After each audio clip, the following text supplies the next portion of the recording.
তৃণমূলের সরকার সরকারি চাকরি বিক্রি করে জেলে গেছিল, বান্ধবীর খাটের তলায় কোটি কোটি টাকা রেখে পার্থ চ্যাটার্জিকে ছেড়ে দিয়েছে কেন্দ্রের বিজেপি সরকার, কেন্দ্রের ইডি। রাজ্যের সব থেকে বড় গরুচোর অনুব্রত মণ্ডল, যার মেয়ে সরকারি চাকরির পরীক্ষা দিয়ে চাকরি পায়নি, যার মেয়েকে কোনোদিন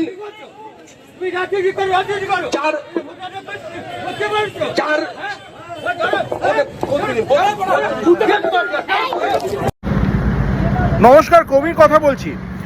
শীতটা হঠাৎ করেই কমে গিয়েছে, গরম পড়তে শুরু করেছে এবং স্বাভাবিকভাবেই রাজনৈতিক উত্তাপও বাড়ছে। একটা অদ্ভুত ঘটনা আজকে লক্ষ্য করলাম, আপনারা অনেকেই হয়তো দেখেছেন, যারা দেখেননি তারা দেখুন। রাজ্যের মন্ত্রী স্বপন দেবনাথ, তিনি শুধু একজন মন্ত্রী নন, তিনি একজন জনপ্রিয় যাত্রা শিল্পীও বটেন। তিনি অভিনয় করেন, তিনি একজন জনপ্রিয় যাত্রা শিল্পী এবং সংবেদনশীল মানুষ বলে পরিচিত। তিনি তার যে বিধানসভা অঞ্চল পূর্বস্থলী দক্ষিণ, সেটা দীর্ঘদিন ধরেই বামেদের সময় থেকে, অর্থাৎ সিপিআইএম নেতৃত্বাধীন বামফ্রন্ট যখন সরকারে, তখন থেকেই সেটা তৃণমূলের শক্ত ঘাঁটি এবং স্বপন দেবনাথ এলাকার জনপ্রিয় নেতা, জেলা নেতা, রাজ্য নেতা এবং বর্তমানে মন্ত্রী। তিনি তখন থেকেই জিতে আসছেন। 1998 সাল থেকে তৃণমূল সেখানে জিতে আসছে ধারাবাহিকভাবে প্রতিষ্ঠার পর থেকে। সেখানে এসআইআরের হিয়ারিং হচ্ছিল বিডিও অফিসের সামনে। সেখানে সিপিআইএম একটি পথসভা করছিল এবং প্রতিবাদ সভা এসআইআরের, এবং সেখানে বিজেপির সম্পর্কে তারা সমালোচনা করছিল। হঠাৎ করে দেখা গেল রাজ্যের মন্ত্রী, তৃণমূলের যারা স্থানীয় যারা নেতা, যারা ছোট ছোট ছেলেপুলে পাড়ার যারা যা করে টরে আর কি, তারা সেখানে কটূক্তি নানা রকমের করে সম্পর্কে সিপিআইএমের নেতৃত্বকে তারা যারা বক্তব্য রাখছিল যে ছেলেটি, একটি ছোটো ছেলে, তার নাম কৌশিক সরকার, ট্যালেন্টেড ছেলে, সে বক্তব্য রাখছিল। সেখানে সিপিআইএমের ছেলেপুলোকে তারা হচ্ছে যে তৃণমূলের যারা ওই স্থানীয় গুন্ডা টুন্ডা আছে, তারা এইসব নেতা আছে, গুন্ডামি করে বিভিন্ন সময় বলে অভিযোগ স্থানীয় মানুষদের, তারা হুমকি টুমকি দেয়। এই পর্যন্ত ঠিক ছিল, এ তো না হয় ঠিক আছে, এ নিয়ে আর কি বলবো। কিন্তু হঠাৎ করে দেখা গেল স্বপন দেবনাথ সেখানে চলে গেলেন। স্বপন দেবনাথ গিয়ে বিজেপির বিরুদ্ধে কথা বলছিল সিপিআইএমের ছেলেপুলেরা, তারা স্বপন দেবনাথ সেখানে গিয়ে হঠাৎ করে তাদেরকে ধমকাতে শুরু করলেন। স্বপনবাবু, মানে আপনি যদি এই প্রতিবেদন দেখেন, আমি জানি না আপনি দেখবেন কিনা, আপনি ব্যস্ত মানুষ, কিন্তু আমি আপনাকে জিজ্ঞেস করি, আমার নাম কবির, আমি কবির সৌরভ কথা বলছি। স্বপনবাবু, এই আচরণ কি আপনাকে মানায়? এই বাচ্চা ছেলেরা, আপনি ওদের কাছে গিয়ে মাইক কেড়ে নেবেন, হুমকি দেবেন, ধমক দেবেন, আপনি এটা কি আপনাকে শোভা পায় এই আচরণ? আপনি একজন এত বড় মাপের মন্ত্রী, নেতা, আপনি এত দিনের জনপ্রতিনিধি, আপনি যাত্রা শিল্পী, একজন অভিনয় করেন, ছোট ছেলেদের সঙ্গে এই আচরণ, এটা তো আপনাকে ঠিক শোভা পায় না। এটা কেন করলেন আপনি? এরকমটা না করলেই পারতেন না? মানে কোথাও গিয়ে মানুষের এরকম একটা ধারণা হওয়াটা স্বাভাবিক নয় কি? এরপরে যে বিজেপিকে আক্রমণ করা হচ্ছে, রাজনৈতিক আক্রমণ, সেখানে হঠাৎ করে তৃণমূলের নেতা মন্ত্রী, সেটাতে খারাপ লাগছে কেন? এই একটা প্রশ্ন। এবং আরেকটা প্রশ্ন হচ্ছে যেটা, যে আপনারা কি ভয় পাচ্ছেন তাহলে সিপিআইএমকে? দেখুন সম্পূর্ণ প্রতিবেদন আপনারা দেখুন, আপনারা বিচার করবেন। স্বপনবাবু, আমার মনে হয় এই আচরণ আপনাকে ঠিক শোভা পায় না। This is not fair at all. ছোটো ছেলেরা যা করতো, আপনি হঠাৎ করে এর মধ্যে ঢুকে ওদেরকে এসব করতে গেলেন কেন? আপনার প্রতিবেদন দেখুন। কৌশিকের সঙ্গে ফোনে কথা বলেছিলাম ঠিক কী হয়েছে জানার জন্য। কৌশিক, যেটা ভালো লাগলো যে এই প্রজন্মের ছেলেপুলেরা, তাদের সম্পর্কে অভিযোগ যে তারা রাজনীতি সচেতন নয়, কিন্তু কৌশিক কিন্তু যথাযোগ্য সম্মান দিয়ে স্বপন দেবনাথ সম্পর্কে কথা বলল। শুনুন সম্পূর্ণ প্রতিবেদন, আপনার মতামত জানান।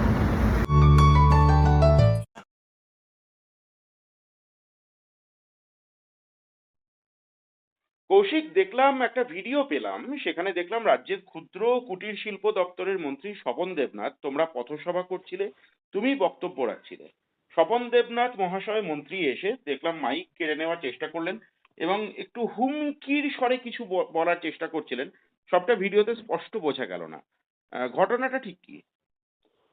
আমরা যেই বিষয়ে জানি যে গোটা রাজ্য জুড়েই বিজেপির পক্ষ থেকে এসআইআর এর নাম করে যেই একটা চূড়ান্ত হয়রানির শিকার হচ্ছে সাধারণ মানুষ, তার বিরুদ্ধে আজকে সিপিআইএম পূর্বস্থলী এক এরিয়া কমিটির পক্ষ থেকে আমাদের পূর্বস্থলী এক বিডিও অফিসে একটা ডেপুটেশনের প্রোগ্রাম ছিল। আর সেই প্রোগ্রামে আমাদের পারমিশন থাকা সত্ত্বেও পুলিশ স্বাভাবিকভাবেই আমাদেরকে বিডিও অফিসের ভিতরে মাইক নিয়ে ঢুকতে দেয়নি। এবার যেহেতু সেখানে প্রায় কয়েক হাজার মানুষ ভেতরে হিয়ারিং এ ছিলেন, তার জন্য আমরাও পার্টিগতভাবে যা সিদ্ধান্ত নিই যে আমরা আমাদের যা বক্তব্য সেটা আমরা বাইরেই রাখবো। তো মূলত একবারে প্রথম থেকেই বিজেপির বিরুদ্ধে, এসআইআর এর বিরুদ্ধে আমাদের বক্তব্য শুরু হতে থাকে। সেই সময় সেখানকার স্থানীয় কিছু তৃণমূলের যুব নেতা তারা আমাদের বক্তব্য চলাকালীন সামনে দিয়ে গিয়ে একদম বাজেভাবে ইঙ্গিত করা, গালিগালাজ করা, অসভ্য ভাষায় কথা বলা যে যে তোমরা এখান থেকে বাইরে বেরো, তারপর তোমাদেরকে আমরা দেখে নিচ্ছি। ঠিক তারপরেই স্বাভাবিকভাবে আমরা তৃণমূল আর বিজেপির যে সেই সেটিং নিয়ে যখন আমরা কথা বলা শুরু করি, যে মমতা বন্দ্যোপাধ্যায় যিনি রাজ্যের মাননীয় মুখ্যমন্ত্রী, তিনি প্রথমে বলেছিলেন যে পশ্চিমবঙ্গের মাটিতে বিজেপি যদি এফআইআর করতে চায় তাহলে তাকে আমার লাশের ওপর দিয়ে এফআইআর করতে হবে। তিনি এও বলেছিলেন যে পশ্চিমবঙ্গের মাটিতে ওয়াকফ সংশোধনী আইন আমি লাগু হতে দেব না। তো সেইগুলো পশ্চিমবঙ্গে হচ্ছে। সাধারণ মানুষের চূড়ান্ত হয়রানি প্রত্যেক দিন বাড়ছে। এক একটা পরিবার থেকে প্রায় 6-7জন করে মানুষকে হ্যারিকে ডেকে যেটা আতঙ্কের সৃষ্টি করছে। কেন্দ্রের বিজেপি সরকার নির্বাচন কমিশনার তাকে সাপোর্ট করছে পেছন থেকে রাজ্যের তৃণমূল। এই বিষয়ে যখন আমাদের বিজেপির বিরুদ্ধে বক্তব্যে যখন তৃণমূল বাধা দেয়, আমরা যখন বলা শুরু করি যে এই তৃণমূলের দুর্নীতিগ্রস্ত শিক্ষামন্ত্রী পার্থ চ্যাটার্জি তাকে জেলে নিয়ে গিয়েও ছেড়ে দেয় হচ্ছে বিজেপির ইডি। একইভাবে রাজ্যে গরু চোর কেলেঙ্কারি থেকে যুক্ত অনুব্রত মণ্ডল তাকেও গ্রেপ্তার করে প্রমাণের অভাবে ছেড়ে দিতে বাধ্য হয় ইডি। তাহলে তৃণমূল বিজেপির যে সেটিং, এই সেটিং নিয়ে যখনই আমরা বক্তব্যটা রাখা শুরু করি, সেই সময় আমাদের স্থানীয় বিধায়ক তথা আমাদের রাজ্যের মন্ত্রী মাননীয় স্বপন দেবনাথ মহাশয় তিনি ছুটে আসেন। তিনি ছুটে এসে হাত থেকে মাইক কেটে নেন এবং তিনি হচ্ছে তার সঙ্গে আমাদের রাজনৈতিক বিরোধ 100 বার থাকতে পারে, কিন্তু তিনি আমাদের স্থানীয় বিধায়ক। তিনি যেমন তৃণমূলের বিধায়ক, তিনি তেমন বিজেপির বিধায়ক, কংগ্রেসের বিধায়ক, তিনি আমাদেরও বিধায়ক। একজন রাজ্যের গুরুত্বপূর্ণ মন্ত্রী তথা বিধায়ক যেভাবে ছুটে এলেন, মাইক হাত থেকে কেড়ে নিয়ে সভা বন্ধ করতে হবে, এই প্রত্যেকটা সাধারণ মানুষের সামনে তিনি যে বার্তাটা দিলেন, যে যেই কথাটা আমরা আমাদের বক্তব্যের মধ্যে দিয়ে তুলে ধরার চেষ্টা করছিলাম যে তৃণমূলের সঙ্গে বিজেপির সেটিং রয়েছে।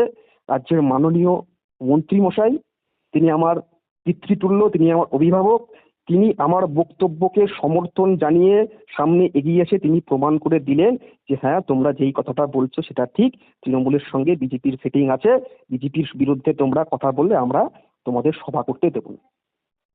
স্বপনবাবু তোমাকে ঠিক কি বললেন? উত্তেজিত হয়ে কিছু বলছিলেন বোঝা গেল, কি বলছিলেন? আমি সেই সময় আমি ঠিক যেই বাক্যটা নিয়ে উনি ছুটে আসেন, আমি বলছিলাম যে হচ্ছে পার্থ চ্যাটার্জিকে গ্রেপ্তার করেও ছাড়া হলো, অনুব্রত মণ্ডলকে গ্রেপ্তার করেও ছাড়া হলো।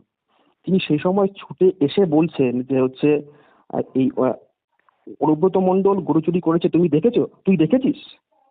আমি বললাম না, আমি দেখি, ইডি বলেছে, পুলিশ বলেছে। যাই হচ্ছে তেমন তিনি সেখানে ছুটে এসে তিনি আমাকে বলছেন, তিনি আমাকে নাম ধরে তার পাশে যখন হচ্ছে বিভিন্ন তাদের দলের যুব নেতারা বলছেন যে কৌশিক তুই খুব বাড়ছিস, তিনি যে তোকে কিন্তু আমরা দেখে নেব, সেই সময় তিনিও তাদের তালে তাল মিলিয়ে তিনি একই সুরে তিনি বললেন যে তোরা তোদের রাজনৈতিক কথা কি বলছিস বল, এই বক্তব্যগুলো এখানে রাখা যাবে না। মানে বিজেপির বিরুদ্ধে হোক, তৃণমূলের বিরুদ্ধে হোক, সেটিং নিয়ে এসআইআর এর বিরুদ্ধে সেটিং নিয়ে যে কথা, সেই কথাটা এখানে বলা যাবে না, ওটাই উনি সামনে এসে বললেন। এবং তার সঙ্গে হচ্ছে যখন ওনার দলের যখন কর্মীরা ছুটে এলো আমাদের উপর আক্রমণ করতে, উনি একজন দায়িত্বপূর্ণ মানুষ, যা আমি শুরুতেই বললাম যে উনি আমারও পিতৃতুল্য, উনি আমারও অভিভাবক সম। উনি যেভাবে সামনে এসে তার দলের কর্মীদেরকে কোনো রকম বাধা দিলেন না, যে আমি রাজ্যের মন্ত্রী হিসেবে আমি ওর সঙ্গে কথা বলছি, আমি নেতা হিসেবে কথা বলছি, তোমরা কথা বলো না, তোমরা আক্রমণ করতে যেও না, এটা একটা খুব বাজে বার্তা গেল আমাদের যুব সমাজের কাছে। একজন রাজনীতিবিদ, তিনি আজকের রাজনীতি করছেন না, তিনি বাম আমলেও বামের বিরুদ্ধে রাজনীতি তিনি করেছেন। তার কাছে আমরা এই বিষয়টা আশা করিনি, যেই লোকটা সিপিআইএমের রাজত্বকালে সিপিআইএমের বিরুদ্ধে সভা করে মিটিং করে তিনি 2006 সালে যখন গোটা রাজ্য জুড়ে বামফ্রন্ট সরকারের রমরমা সময়, সেই সময় তিনি পূর্বস্থলী 1 বিধানসভা সেই সময় তিনি পূর্বস্থলী দক্ষিণ বিধানসভা কেন্দ্র থেকে জয়ী হয়েছেন। 1998 সাল থেকে পূর্বস্থলী 1-এর পঞ্চায়েত সমিতি তৃণমূলের দখলে। তাহলে সেই সময় তিনি বিরোধী রাজনীতি করার সুযোগটা পেলেও তিনি আজকে যেভাবে আমাদের ওপর ছুটে এলেন, আমরা তার কাছে আমরা বলছি আপনি এটা ঠিক করেননি স্বপনবাবু।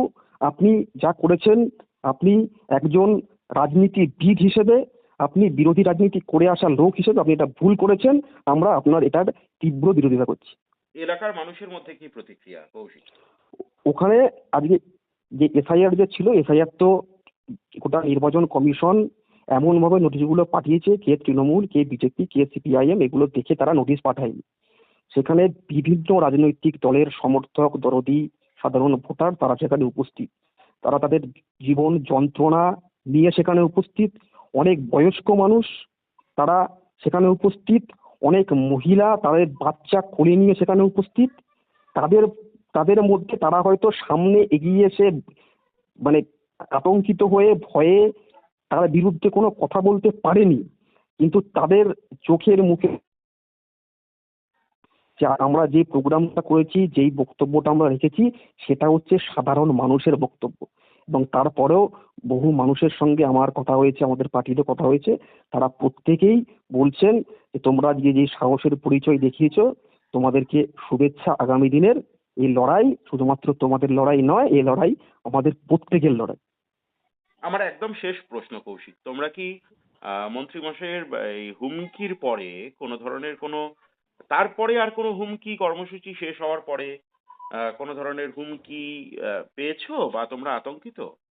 না, আজকে যখন এই প্রোগ্রামটা হয় সেই সময় আমরা তারপরে যা বুঝতে পারি যে রাজ্যের মন্ত্রী মশাই এবং তার সঙ্গে তার দলের যারা যুব নেতৃত্ব, তারা অ্যাকচুয়ালি আমাদের গায়ে শারীরিক আক্রমণ করার জন্য তারা আসেননি।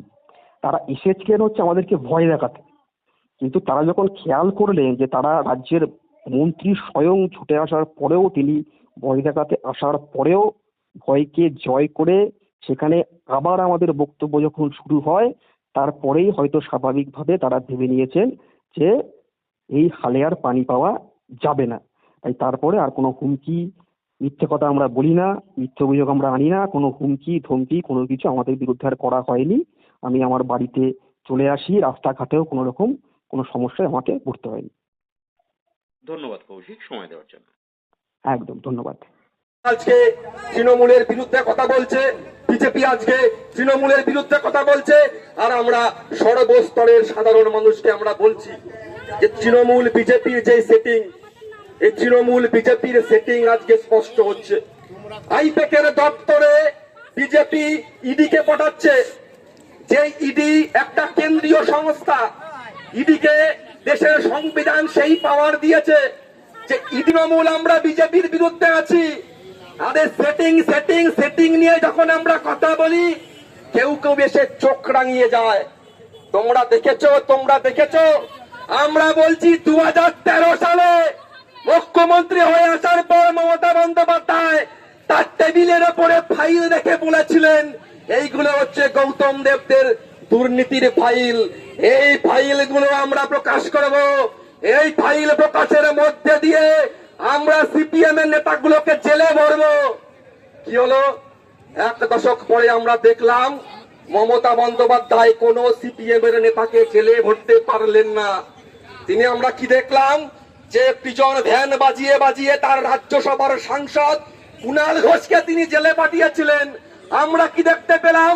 সিপিএম এর দুর্নীতির ফাইল তিনি দেখাতে দেখাতে তিনি তার দলের দুর্নীতির ফাইল নিয়ে এখন ফাইল দৌড় খেলছেন। আমরা বলছি শীতকালের মরশুম, স্কুলে স্কুলে এখন গুলি চামচ দৌড় হয়, অঙ্ক দৌড় হয়, আলু দৌড় হয়। রাজ্যের মাটি যে তৃণমূল নিয়ে এসছে ফাইল দৌড়।